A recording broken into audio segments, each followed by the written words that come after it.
கர்த்தர் யோபுவுக்கு உத்தரமாக, பின்னும் கர்த்தர் யோபுக்கு உத்தரமாக, சர்வ வல்லவரோட வழக்காடி அவருக்கு புத்தி படிப்பிக்கிறவன் யார்? தேவன் பேரில் குற்றம் பிடிக்கிறவன் இவைகளுக்கு உத்தரவு சொல்ல கடவன் என்றார். கர்த்தர் யோபுவை தாழ்த்துகிறார்.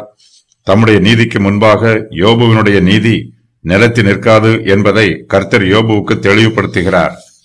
கர்த்தர் இதுவரையிலும் யோபுவிடம் கேட்ட கேள்விகளுக்கு யோபு பதில் எதுவும் சொல்லவில்லை, அமைதியாக இருக்கிறார். ஆகையினால் கர்த்தர் யோபுவோடு இன்னும் பேசுகிறார்.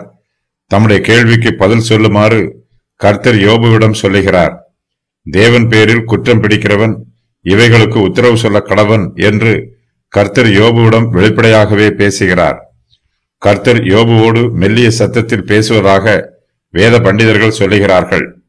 கர்த்தர் பெருங்காற்றில் இருந்து யோபுவுக்கு உத்தரவு சொன்னாலும் பெருங்காற்றின் சத்தத்தை விட கர்த்தருடைய சத்தம் பெரிதாய் இருக்கிறது. கர்த்தர் எலியாவோடு மெல்லிய சத்தத்தில் பேசினார். அதுபோலவே கர்த்தர் யோபுவோடும் மெல்லிய சத்தத்தில் பேசுகிறார். பூமி அதிர்ச்சிக்கு பின் அக்கினி உண்டாயிற்று. அக்கினியிலும் கர்த்தர் இருக்கவில்லை. அக்கினிக்கு பின் அமர்ந்த மெல்லிய சத்தம் உண்டாயிற்று. அதை எலியா கேட்டபோது தன் சால்வையினால் தன் முகத்தை மூடிக்கொண்டு வெளியே வந்து கெபியின் வாசலில் நின்றார். அப்பொழுது, இதோ எலியாவே, இங்கே உனக்கு என்ன காரியம் என்கிற சத்தம் அவருக்கு உண்டாயிற்று. 1 ராஜாக்கள் 19:12-13. கர்த்தர் யோபுவுக்கு உணர்த்தும் விதமாக அவரோடு பேசுகிறார். சர்வ வல்லவரோட வழக்காடி அவருக்கு புத்தி படிப்பிக்கிறவன் யார் என்று கர்த்தர் யோபுவினிடத்தில் தெளிவாகவும் வெளிப்படையாகவும் கேட்கிறார். தேவனோடு விவாதம் பண்ணுகிறவர்கள் அவருக்கு புத்தி படிப்பிக்கவும் ஆயத்தமாய் இருக்க வேண்டும்.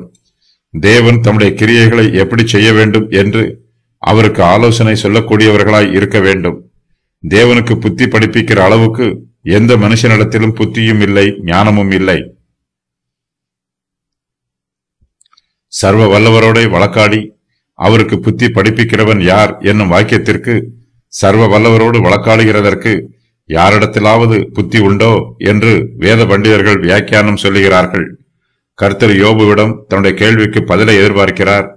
தேவன் பேரில் குற்றம் பிடிக்கிறவன் இவைகளுக்கு உத்தரவு சொல்ல கடவன் என்று கர்த்தர் யோபுவிடம் கேட்கிறார்.